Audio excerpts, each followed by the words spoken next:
अस्सलाम वालेकुम दोस्तों। अज मां मौजूद आया पंहिंजे प्यारे फैसल जोड़े जो सां गॾु, उहो बि डेनमार्क में। अॼु मां लाइ अॼु हिते मां विज़िट करणु आयो आहियां हिन जे घर, ऐं हिन मुंहिंजी ॾाढी ख़िदमत कई आहे ऐं ॾाढो मज़ो आयो आहे। थैंक यू चाचू, आया तव्हां ऐं ॾाढी ख़ुशी थी माशाल्लाह सां। काफ़ी सारो डेनमार्क आहे, अञा विज़िट करिणो आहे। अञा तव्हांखे ॾेखारिणो आहे, बाक़ी हिकिड़ो व्यू तव्हांखे ॾेखारिणो आहे। हाणे हीउ व्यू ॾिसो, कटियो।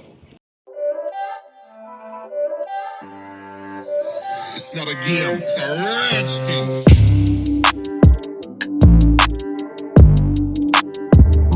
मेरे दोस्तों, मेरे प्यारे भाइयों, आज मुझे ये मेरा जो फ्रेंड है ना, ये फ्रेंड क्या भतीजा है, और ये मुझे एक ऐसी जगह लेके आया है जो मुझे कुछ टेंशन हो गया है कि क्या है। एक तो बहुत खूबसूरत जगह है, और मैं आपको दिखाता हूँ। ये देखिए पीछे पानी पानी ये,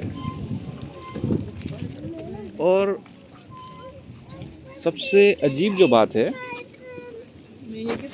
स्पेशल मुझे एक बात बता जी ये ताले क्यों बंधे हुए हैं यहाँ पे? सर जी, ये ताले ये मोहब्बत में बांध के जाते हैं हाँ। और अपने नाम वगैरह इसमें लिख के जाते हैं। अच्छा, तो इनकी एक जो है सोच है कि हम यहाँ पे ताला लगाएंगे तो हमारी मोहब्बत बरकरार रहेगी। अच्छा, तो ये भी वहमी है हमारी तरह थोड़े से। क्या बात है। मतलब ये भी मज़े ले गए। ये मतलब ये जो सर्वहमी चीज़ें पाकिस्तान में होती हैं हमारे पास, और ये यहाँ भी हैं। हाँ, यहाँ भी है। डेनमार्क कोपेनहेगन में। अगर पाकिस्तान होता तो यहाँ पे सैयद धागे लेके बैठे होते। चलो जाए जाए। ये पता पड़ा यूरोप में भी है। यहाँ भाई बच्चों के लिए ये भी रखे हुए इन्होंने, इसका मकसद पता नहीं क्या है। हेलो, ये भी अच्छा है, गुड डे। हमें घुमा रहा है फैसल, दिखा रहा है। यहाँ क्रूज़ शिप भी है और बहुत खूबसूरत माहौल है।